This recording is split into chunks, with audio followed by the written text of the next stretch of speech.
Dr. Rod, this is going to be a story that I'm sure you're going to love talking about because this is right up your alley with economics. We spoke a few weeks ago, a month or so ago, about the RBA and the changes that they're going through, etc.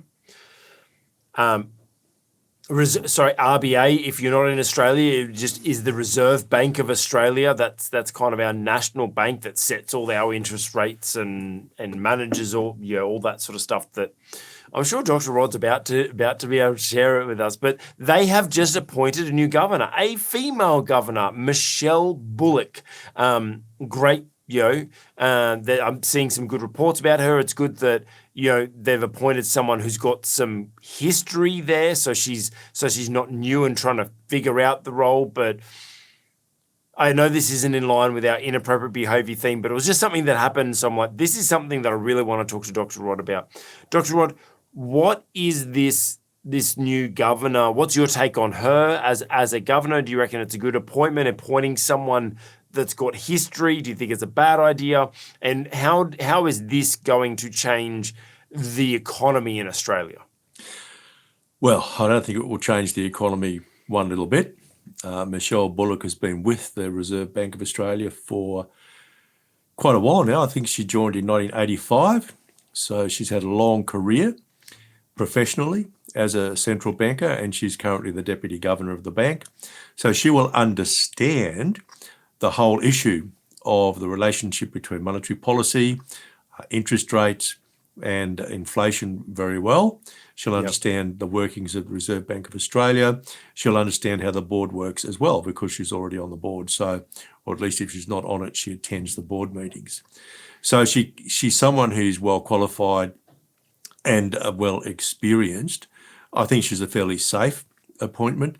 And there's no whiff that it's a political appointment, and I think that's really, really important. It's a little sad that the present governor, Philip Lowe, will not be renewed. He's served out his 7-year term. That term won't be renewed. The reason for that is, at least on the surface, that he made a statement in 2021 about interest rates remaining stable at least until 2024. And as we speak, we've had something like 13 interest rate rises since his speech. Can I just read out something from his speech? Because I think he's been maligned, but he can't unsay what he said. It was a speech to a seminar which was sponsored by one of the large media organisations in Australia. And he was speaking to the views of the Reserve Bank. So he was talking about, if you like, the collective opinion, the collective expert opinion of the bank based on all of their research and all of their forecasting. And this is what he said. He was essentially saying that the percentage growth in wages would determine what the Reserve Bank does in relation to interest rates. And he was saying that the judgment of the Reserve Bank is that, based on all of the information available, all of the research available, that wage growth was not going to increase significantly. So he said this: but our judgment is that we are unlikely to see wages growth consistent with the inflation target of 2 to 3% before 2024. This is the basis for our assessment that the cash rate is very likely to remain at its current level until at least 2024. Now, it would appear that that is why he's not being renewed. He didn't tell people to go out and buy a house because the mortgage rates are not going to increase. What he said was, all of the evidence points to wages growth remaining very low, and because wages are linked with inflation, that means inflation will stay low, and therefore there'd be no need to raise interest rates. Yeah, He was wrong. Why was he wrong? Well, there are two reasons. One, we did get some sizable increases in wages, and that was in part precipitated by government, but not wholly. But the other thing was too, we had a breakout in inflation that was unexpected, at least by some people. Central banks around the world didn't expect the levels of inflation that we've experienced post the COVID period, when governments increased their spending so rapidly, and that money just found its way into the pockets of individuals who went and spent it when they could. When they were no longer in lockdown, they just went out and spent all that money, and production wasn't increasing, and we had all sorts of supply bottlenecks and so on. So something had to give, and that was prices. Now, the central bank here in Australia, the Reserve Bank of Australia, and central banks around the world, they were unprepared for that. And we've seen interest rates rising everywhere. But I just think it's silly to, as it were, persecute the governor of the Reserve Bank, because he never gave any particular assurances. He just said all the evidence points to wage growth staying low. That means prices will stay low, and therefore so too will interest rates until at least 2024. But anyway, so that didn't happen. What did, so obviously he said the contributing factor is really wage rates. Yeah. What caused wage rates to increase? Oh, we have what's called a national wage case in Australia every year, and our Fair Work, what's called our Fair Work Commission, which is a government body, makes a determination about what will happen to the minimum wage, and that always flows through to award wages anybody on what we call a modern award, which is a legal document that sets out employment conditions, including pay. Now, in 2022, there was a sizable increase, and again in 2023, there's been a sizable increase. And many economists, maybe not all, but certainly many economists would say that's definitely inflationary. The only way that businesses will be able to cope with the increases in wages that come through that form of regulation will be to increase their prices. And so we have seen prices increase. But I think the other factor here, there's not just been wages. A lot of economists, central bankers and so on, they had become persuaded by what's called modern monetary theory, which simplistically says it's actually okay for the government to spend money, to spend money and to effectively print new money in order to fund that spending rather than raise taxes or sell bonds. The idea being that won't be inflationary. But I think the mathematics of the economy tells us a different story, and that is if the government prints money, that is, if there's new money going into the system, people are going to spend it. And so what that really means is that unless the government raises taxes or reduces its own spending to slow down the speed at which new money is going into the system, there has to be an increase in prices. And governments have been very reluctant to increase taxes. They've also been reluctant to pull back on their spending. In fact, in Australia, the size of government is increasing, not decreasing. And so the inevitable outcome is really just a mathematical relationship. The inevitable outcome is that prices go up. And I just think they missed that because they'd been persuaded by, if you like, a fad in economic theory that's turned out to be wrong. I don't think the Reserve Bank governor should be sacked because of that either. No. But anyway, he is, and look, his replacement should be okay. I don't think that she's going to. Do you think that he is leaving with a bad name? Do you think it's going to affect his employment opportunities in the future? Do you think he's going to walk into something quite successful, or do you think this is going to affect him? Oh, look, I think there'll be a lot of people who realise that fundamentally his contract was not renewed for political reasons. You know, He was misquoted, misunderstood. He didn't try to defend himself too loudly, as far as I can tell. I didn't hear him making public speeches on that issue. In fact, he apologised at one stage, and I don't think he had anything to apologise for. Look, I'm an economist. We get things wrong all the time. And I think the language that he used when he was making that speech at the Australian Financial Review seminar was the kind of language that the central bank uses all the time, and we see the same thing overseas. But Yeah. governments never want to take responsibility for any bad economic news. Increases in interest rates are generally received badly because Yeah. so many people in Australia are paying off mortgages. Mind you, these increases in interest rates have been very good for self-funded retirees because they're earning a little bit more now on the money they have in the bank. So Oh, yeah.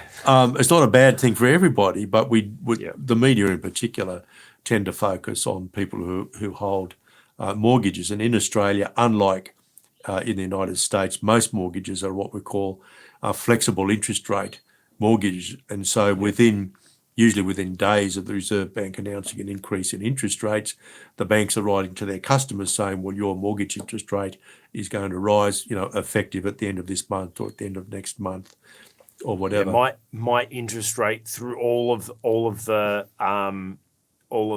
changes, my interest rate doubled at the Right. end Yes. Yeah. from about 4 point something to now 8 point something. Right. So Yes. Yeah. yeah, like it was a big difference. But in It's been very reality, significant. But look, yeah, I tell you what, anyone who asked me about mortgages around that time in 2020, 2021, I said to them, if you can't pay your mortgage at an interest rate of around 5%, you shouldn't be taking it out. Now, yeah, no one took any notice of me.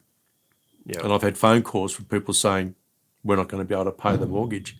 Well, I don't say, well, I told you so, because that's not helpful. But, I think anybody with a little bit of economics training should have seen what was coming down the road.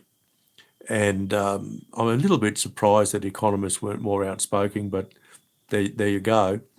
So, look, the other big change, and I think this is much more significant than a change. Oh, by the way, to answer your question, if I was in position to employ somebody like Philip Lowe, I'd have no hesitation.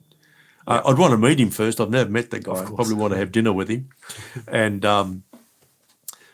talk about modern monetary theory and a few things. But no, I think he's conducted himself very well over a long period of time. And look, the governors of reserve banks, they tend to be reasonably conservative. The central banks themselves, they don't like increasing interest rates. Yeah, I think they have a strong preference for stability because stable interest rates are good for the economy. They make business decisions a lot easier. And, I think he's been no less nor more, for that matter, conservative than most of his predecessors. I think he's done as good a job as any of his predecessors, and Australia has been blessed by having a long run of good Reserve Bank governors. I don't think Michelle Bullock will be any different. I think she'll be good. The biggest change, however, much more significant, I think, is that the determination of interest rates is going to be separated from the Reserve Bank board. Currently, the board of the Reserve Bank meets each month except in January. They have a month off, and they consider interest rates at each one of those meetings. Now, the decision about interest rates is going to be taken out of the hand of that board, and the board, if you like, or the group that will be established to make interest rate determinations will only meet 8 times a year. yeah, I don't really have any objection to 8 times a year. 8 times is against 11. It's not that much of a difference, but I'll be watching very keenly to see who is actually appointed to that particular body. yeah. And I'm hoping that they won't be political appointments, and I'm hoping that there'll be a fair amount of economic expertise among the people who are appointed to that board, because the worst possible outcome for Australia would be an interest rate setting mechanism that is very reluctant to raise interest rates until inflation is absolutely out of control. And then we will have to force significant recession on the economy in order to regain control of prices. That would So- be my biggest concern. So talking interest rates, like I know we're kind of looking into a crystal ball right now because who knows? Do you think that they're gonna for the foreseeable future, this should be an interest rate we should be comfortable with. Is it going to go back down to the 2%? No, they were stupid. Seeing, They were stupid interest rates. They were stupid interest rates, and we'd got those interest rates had got so low that even reducing the interest rates wouldn't have induced any more economic activity. No. Look, when official rates get down to zero or very close to zero, you're in the stupid area of monetary policy. And look, one of the biggest issues we've got is that the government's fiscal policy, what it's doing with its spending on the budget, it isn't supporting what the Reserve Bank's trying to do by way of reducing inflation. Now that means that we'll have to have higher interest rates than otherwise. That's for me. That's the big issue. A lot of people are going to hurt through higher interest rates because of government spending, and it's government policy that's driving up energy costs. So here in Australia, most of us are going to see around about a 30% increase in our power bills. That comes upon a 30% increase last year. We're paying far, far more for our power than we ever did before. That's directly a result of government policy. Yeah. We're going to be paying more for motor vehicles. Electric motor vehicles are still very expensive. We're losing good agricultural land because we're building solar farms and wind farms and so on. You can't farm underneath those windmills and so on. We're in a way we're shooting ourselves in the foot. We're making life difficult for ourselves directly as a result of government policy. Yeah. So I suppose I want to bring this back to us as leaders. Like, what can we learn as leaders? So one thing that kind of stood out for me is when you shared before that when people were asking you advice on their mortgage, and you were like, well, if you can't afford to pay a 5%, interest rate, then you shouldn't. I think it comes back to, you're talking about all these things about, costs increasing and everything like that. We as leaders, especially business leaders, but any leader, we need to make sure we have margin. We need to make sure that when we're doing our calculations, we need to budget for things. We can't just go blindly into spending money on things without having counted the cost. The Bible says, for a foolish man, you can't build a building without counting you're building a budget first of all. Otherwise, if you leave a half-built building, you will look a fool, right? So we must make sure we budget, but budget with margin. We can't just look at, well, the interest rates are at 5% now or 6% or whatever they are. Yeah, I can afford that thing. It's like we need to think about what is it gonna cost me if that interest rate goes up 2, 3, 4, 5%. See, when I got my finance, I looked at it and went, okay, it's really low rate right now, but could I afford it if it hit 10%? Because it that's kind of in reality, that's the maximum really hit in Australia without us going really crazy. And what would it cost if it was at 10%? I could still afford that repayment, so I can go ahead with that. That's fine for me. And so we need to make sure as leaders that when we're doing our budgets, we add in margin for inflation, margin for things costing more, margin for interest rates increase, margin for emergencies and unforeseen circumstances. It's smart for us as leaders to make sure that we calculate in margin. Hey, you've just watched an excerpt from the On the Cube Leadership podcast. If you liked it, give it a thumbs up. If it challenged your leadership or inspired you in some way, put a comment below. And if you want to watch the full episode or more content like this, check out our channel. And hey, consider subscribing while you're there.